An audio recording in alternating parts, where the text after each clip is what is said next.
Bonjour à tous, bienvenue dans cette nouvelle vidéo sur ma chaîne YouTube et on se retrouve aujourd'hui pour une nouvelle vidéo.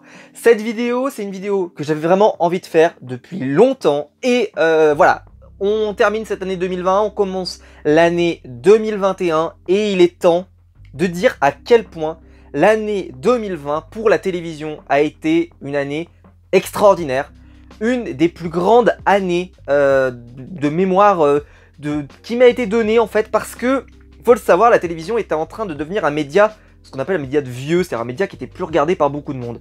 Il y a une vidéo de un créatif, un youtubeur que vous connaissez peut-être, que moi j'aime beaucoup, qui avait expliqué que si on regardait par exemple la télévision aujourd'hui, dans le flot continu de tout ce qui est diffusé dans la journée, on n'est clairement pas la cible, parce que les films qui sont diffusés, les téléfilms qui sont diffusés, ne nous intéressent globalement pas, mais c'est parce que ça n'a pas vocation à nous intéresser nous, ça a vocation à intéresser les gens qui ont entre 50 et 80 ans aujourd'hui et qui sont là pour regarder la télé à ce moment-là et qui sont disponibles pour regarder la télé à ces heures-là, entre 14h ou même midi, je pourrais presque dire, de midi jusqu'à 17h, où la plupart des gens travaillent ou sont pas forcément disponibles pour regarder la télé. Donc ça s'intéresse vraiment à des gens bien particuliers, bien spécifiques dans notre société qui sont intéressés par ça. Et donc, les jeunes, qu'est-ce qu'ils ont fait? Ils sont partis sur d'autres médias, sur YouTube, et aussi sur Twitch, avec plein de contenus. Et puis bon, il peut y avoir aussi accessoirement TikTok, mais je trouve que c'est pas forcément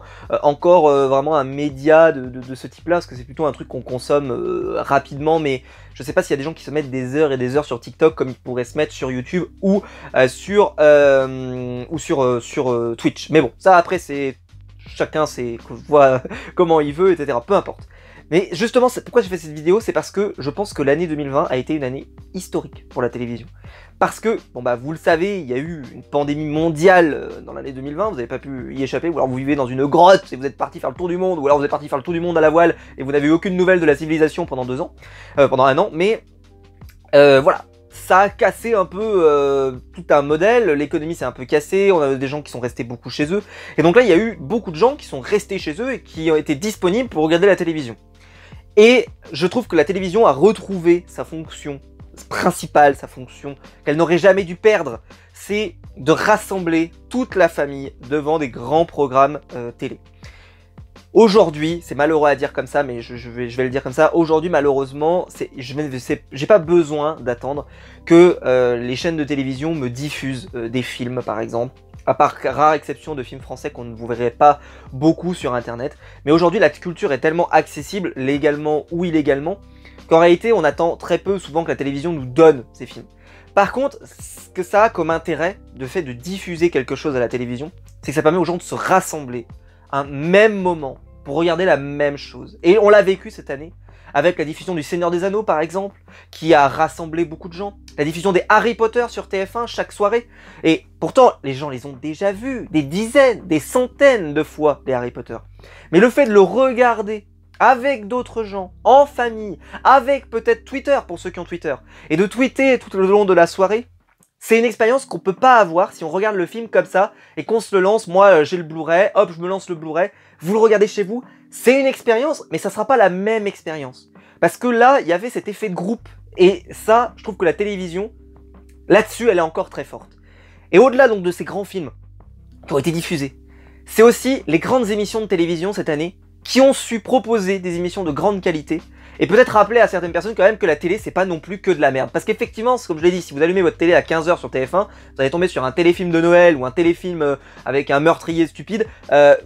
Franchement, honnêtement, ça n'intéresse personne. Alors que par contre, vous tombez sur les grandes émissions de seconde partie de soirée, ou enfin de première partie de soirée, pardon, de Prime, qui étaient diffusées, et il y a eu des énormes succès cette année.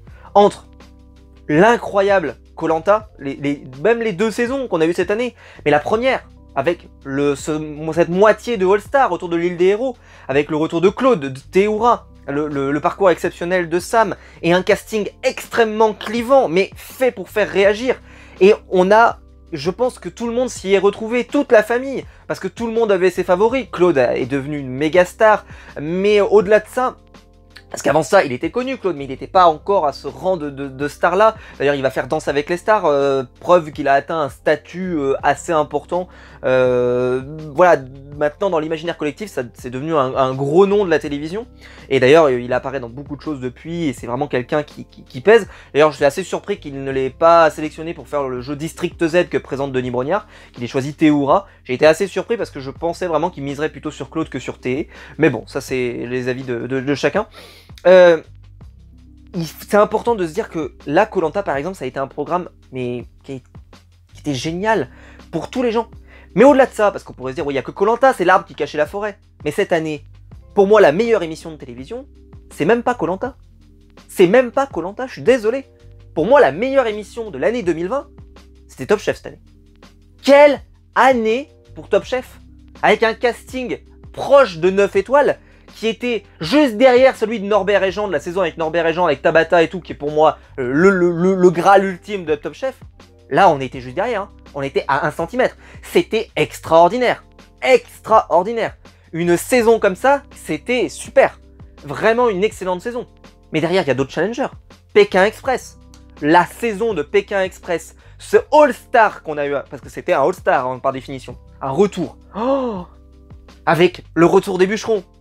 Les Corses, etc. Un casting clivant, mais avec Fabrice, le grand Fabrice, bref. On s'est régalé. La télévision cette année a pu nous proposer des choses. Alors, ça a provoqué des rages. Koh Lanta a fait rager. Pékin Express a fait rager dans une moindre mesure. Top Chef a fait ultra rager avec sa finale. Il y a même eu l'affreux Incroyable Talent 2 fois cette année. 2 fois, 2 finales ratées. Avec deux. Mais bon, la deuxième est moins ratée que la première. Parce que la première, avec le mec à moto, je m'en reviendrai pas. Non, désolé. L'année 2020 aurait été pourrie par ça déjà.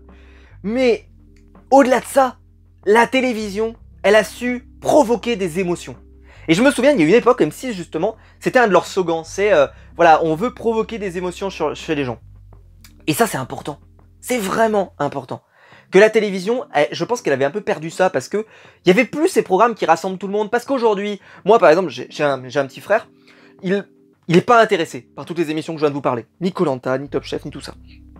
Par contre, il y a eu un trou, il y a eu un gros vide. Parce que lui, il est fan de jeux vidéo et donc il regarde beaucoup Twitch. Et il y a eu un gros vide parce qu'à un moment, il y avait plus vraiment de jeux vidéo qui sortaient parce que forcément, la pandémie fait que tout ralentissait, etc. Et il n'y a pas eu de jeux, il y en a eu que certains. Mais c'était pas aussi prolifique que d'habitude.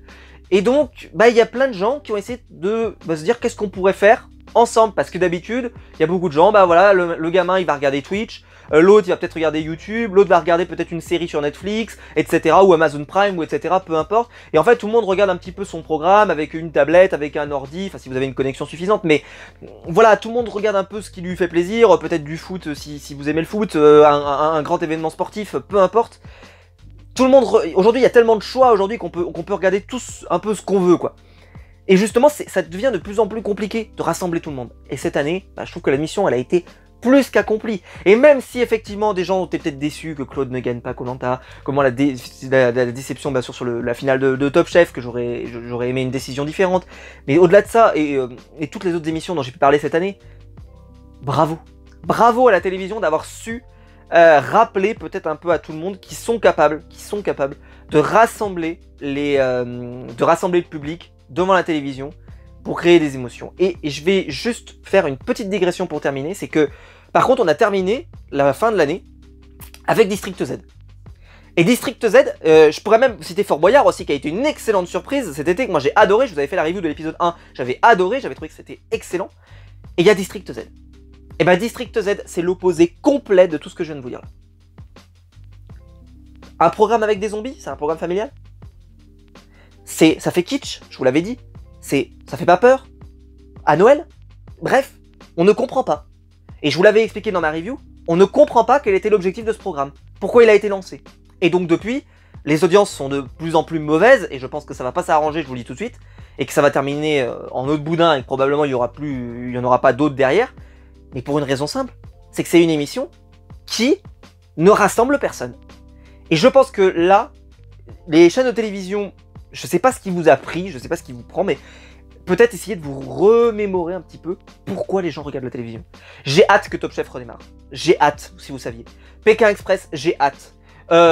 Koh-Lanta, j'espère que ça redémarrera pas tout de suite, mais bien sûr que je serai au rendez-vous pour cette prochaine saison. Et je pense que des grosses émissions comme ça qui rassemblent la famille, c'est ça dont on a besoin à la télévision. Et c'est cette année 2020 a été une année historique de ce côté-là, avec des émissions qui ont su rassembler toute la famille. Et merci à toutes les chaînes qui ont proposé des émissions, qui effectivement parfois les ont coupées en morceaux pour essayer de les faire durer, etc. Oui, mais tout de même, ça a rempli un vide pendant le confinement. On était bien content de les avoir, on était bien content d'avoir toutes ces émissions, et on n'a pas à regretter.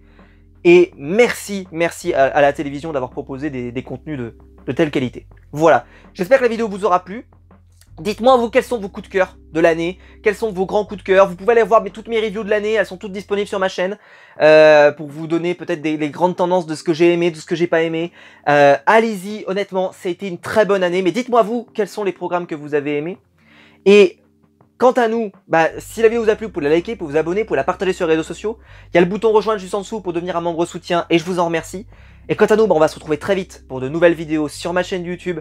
Ciao!